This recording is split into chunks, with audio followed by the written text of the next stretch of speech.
Let me give you a little snapshot of what is happening all across the West. Every single country, and even America, Australia, none of our Western countries are safe. Look at this. Look what's happening.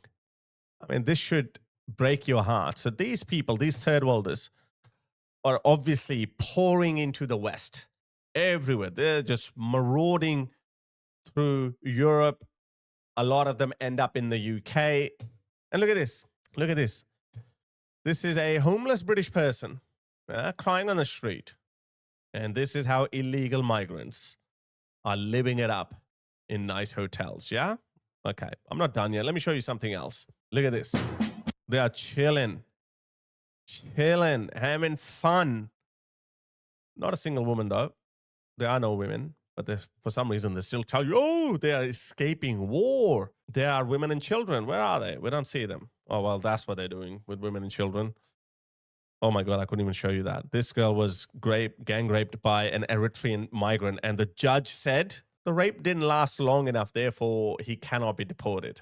Another one, Afghan asylum seeker groomed. And look at this. Sorry, I wanted to show you something else. Look at this. This is Utah, Spain. Remember when 50,000 people, 80,000 people poured into Spain? And apparently some intelligence reports suggest that another 50,000 are coming over the next couple of days. We don't know whether they have done something about it or not, but that's going to happen. But look at this. I saw a video of a church burning in Ceuta, Spain. That's what they do. They don't like churches. And look at this. Sorry, this is what I wanted to show you. As their numbers increase, because they're obviously coming as men, they have nothing to fear.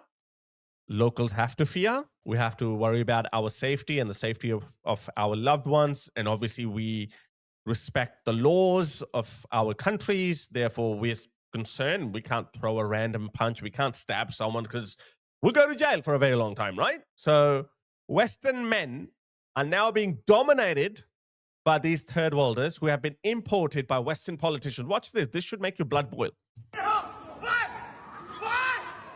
Look at the 1, 2, 3 of them.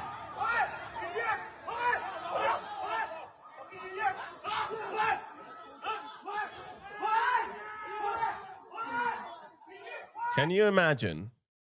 Can you imagine a Westerner behaving like that in any Muslim country? He'd be lynched by a mob. And look at this. They're dominating. How did it get there? The shrieks. Oh, look at this. So there is a rape epidemic in the UK. Yeah, look at this. The top 3 mugshots. I mean, there are literally hundreds, tens of thousands of women and girls have been raped, sexually assaulted by these third world migrants. So these pro-migrant people are now starting to acknowledge. Look at this. This is a former Conservative MP, Edwina Curry. She's saying, Curry or Curie, I never know how to pronounce that, but anyway, either way. She's saying that, well, when you bring in a lot of these horny men, you've got to open up some brothels too. The obvious thing that 1,200 young men are going to need in the middle of a village like Little Piddington is a brothel. I don't think they're going to provide that. I have a feeling that's not going to be allowed. So they're not going to give a brothel. So as a result, those mostly girls, underage girls, or even young women will become victims of these men that are being poured into. Look at that. 5,683 foreign nationals were deported from the UK in 2025 for theft and drug offenses, but not for rape. Foreign nationals make up about 14% of sexual offenses convictions. 14%. They only make up 2% of the entire population, which is higher than their roughly 11% share of the population. Sorry, I think I was including just the illegal migrants or recent migrants. So some nationalities like Afghans show higher per capita rates, estimated at 3 times that of British nationals. And look at this, guys. It's not any different in the United States either. Look at this. This is Newark City Hall just hoisted the Islamic flag. And why? If it's not about religion, or they're not trying to dominate or replace, why did they chant religious slogans? Allahu Akbar. Why are they chanting this? Watch this. This is America.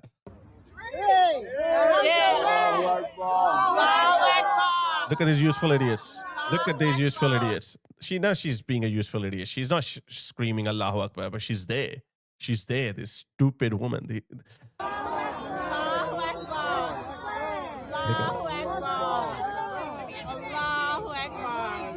What is this? Allahu Akbar.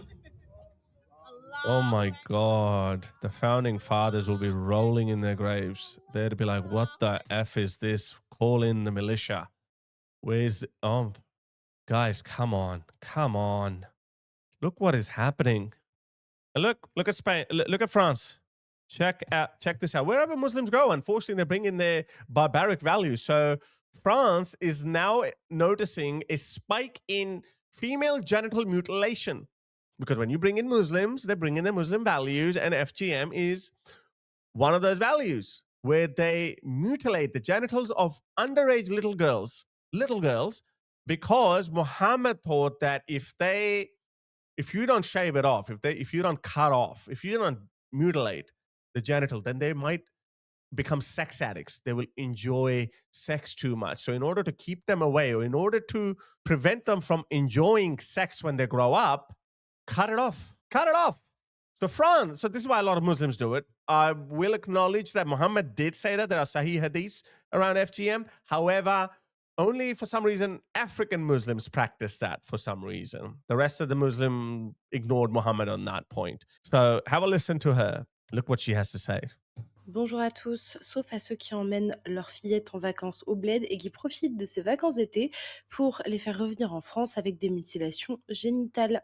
Et oui, parce que ceux qui font ça, on vous voit. Ce matin, j'ai vu passer un visuel d'une asso qui est absolument révoltant, dans lequel il est écrit que une One in 10 femme women. sur 10 en Seine-Saint-Denis a subi une excision. Wow. Je ne sais pas si on se rend compte de cette folie.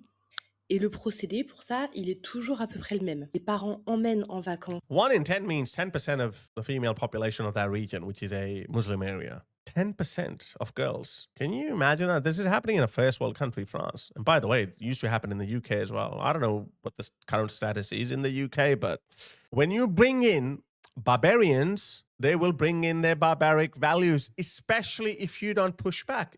Especially if you let them do whatever they want to do, like this. Raise your flag. Shout Allahu Akbar. If you let them do whatever they want to do, then they will do whatever they see fit. Look at this. This is happening in New Jersey. You're allowing that.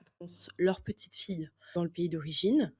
Alors, les pays qui pratiquent le plus ce genre de pratique, ce sont les pays d'Afrique subsaharienne. Oh, comme c'est bizarre. Et en fait, quand les petites filles reviennent, eh bien, elles ont été excisées.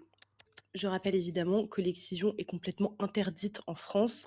If we were racist, why would we care about these girls? Why? I don't want any child to go through that. I'm sure all of you decent people would also be saying the same thing. You don't want that to happen. This is why Tommy Robinson once said that, oh, I will bring in all Saudi women, all Muslim women to Britain. He said it in that context, that, you know, like the way their women go through that, I would bring all of them to the West. Obviously, that's an unfeasible solution, but the Athronats and the racists, they said, oh, he wants to flood Britain with Muslim women or with Muslims. I was like, bro, look at the context. That is abominable torture. It's torture. They have horrible conditions over there. They don't even put them under local anesthesia, I've heard. Qu'elle est une torture abominable, qu'elle est souvent faite dans des conditions d'hygiène absolument déplorables, qu'il y a des femmes qui perdent Some do it with a pair of scissors or with knives. la vie, et surtout, ces femmes sont traumatisées toute leur vie de ce qu'elles ont vécu. Et donc, la Seine-Saint-Denis est championne des mutilations génitales. Et c'est marrant parce que le maire de Saint-Denis, donc la plus grande ville de Seine-Saint-Denis, Bali Bagayoko, Oh, yeah. qui est omniprésent médiatiquement depuis son élection. So there you go. They elected a fellow African. That's it. That's what they do. Electoral jihad. Jihad, not through the bullet, but through the ballot. Happening all over the West. Yoko, qui est omniprésent médiatiquement depuis son élection, n'a pas eu un mot pour les fillettes excisées. Pourtant, c'est quelque chose qui touche particulièrement sa ville. Je ne l'ai pas vu travailler avec des associations de terrain, je ne l'ai pas vu faire de campagne de prévention. Voilà, alors c'est bien, il s'illustre dans le fait de donner des fournitures gratuites ou des vélos ou je ne sais quoi à tous les élèves. Mais ce qui lui rapporte pas beaucoup d'électorat, à savoir demander à ses habitants de ne pas couper le clitoris des petites filles quand ils partent en vacances, bah là, on l'entend plus beaucoup. Well, the reason why he doesn't say it, because he's a Muslim, he believes in that. He's probably done that to his daughters. On parle quand même de torture de dizaines de milliers de femmes et d'enfants, donc il serait peut-être temps d'agir. Yeah, good luck with that, guys. Good luck with that, because in the UK now they are arresting people. Kelly J. Keane said this at Unite the Kingdom rally. It's not too late to get Islam out of that building. She was pointing towards the House of Commons. And look at the British Muslim TV. They've been crying about this speech. So the Metropolitan Police called her and they said, you need to explain yourself. You need to come in for a involuntary interview. Anyway, you have to come. So you cannot say, get rid of Islam in the UK, which is why it is the job of every single Western patriot to do this. This is very urgent business, ladies and gentlemen. I beseech you.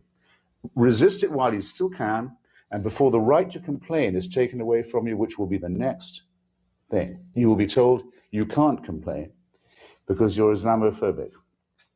The term is already being introduced into the culture as if it was an accusation of race hatred, for example, or bigotry, whereas it's only the objection to the preachings of a very extreme and absolutist religion. Watch out for these symptoms. They are not just symptoms of surrender, very often ecumenically offered to you by men of God in other robes, Christian and Jewish and smarmy ecumenical. These are the ones who will hold open the gates for the barbarians. The Catholics, I mean, the Pope. I heard the Vatican has now opened its first mosque inside the Vatican City. Inside. Never take a city till someone holds the gates open for them. And it's your own preachers who will do it for you, and your own multicultural authorities who will do it for you. Resist it while you can. And if you wonder what will happen if you don't, look and see how a cricket team in Middlesex in England had to change its name by force last week because it was called, and had been for years, the Middlesex Crusaders. Look and see how stories about little pigs can't be taught to children in English schools anymore, lest offense be taken by the religion of peace. That's why it's the job of every single person to behave like this woman. Check out this brave Canadian woman. She stood up. Like Kelly J. Keane, we have to speak up. Speak up or forever lose your tongue. Look at that. These are horrible subtitles. You're saying this is not allowed in Canada. I think we should ignore the subtitles. They're horrible.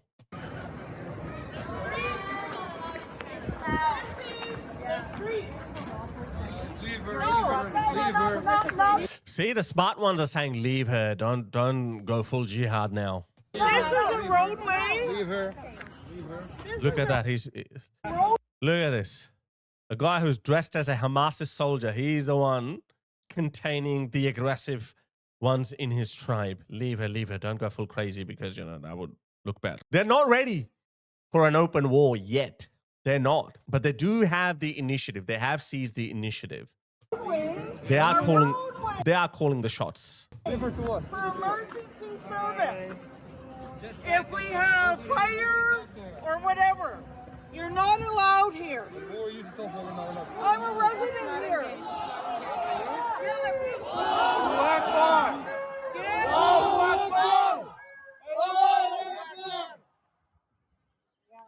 Peace, yes, freedom,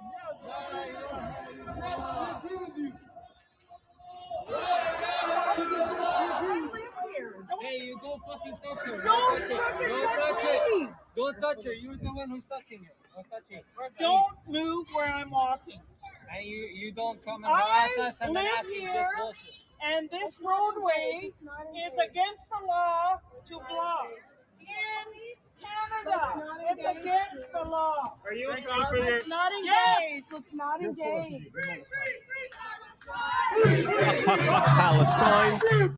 This is why I want to say fuck Palestine. Sorry, I have to say it. Fuck you.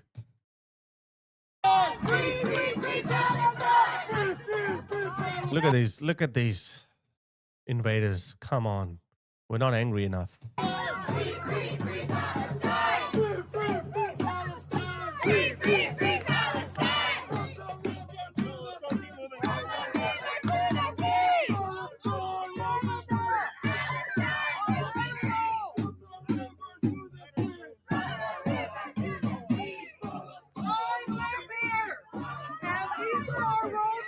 Come on, Israel.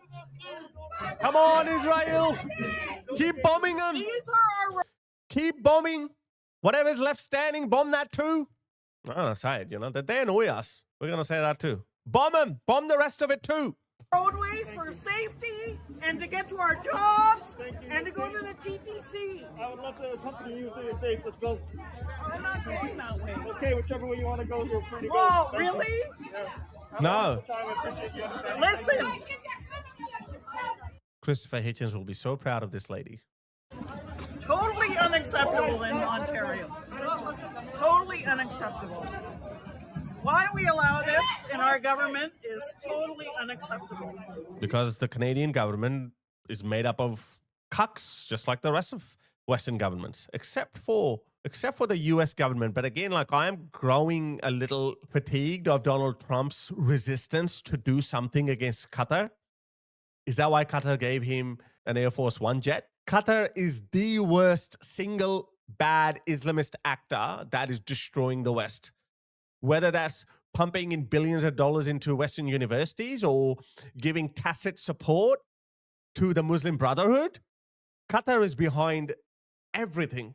And yet, President Trump has a blind spot, doesn't do anything against them. Again, let me ask, is this why they gave President Trump a jet, Air Force One jet? Is that why President Trump is not doing anything against it?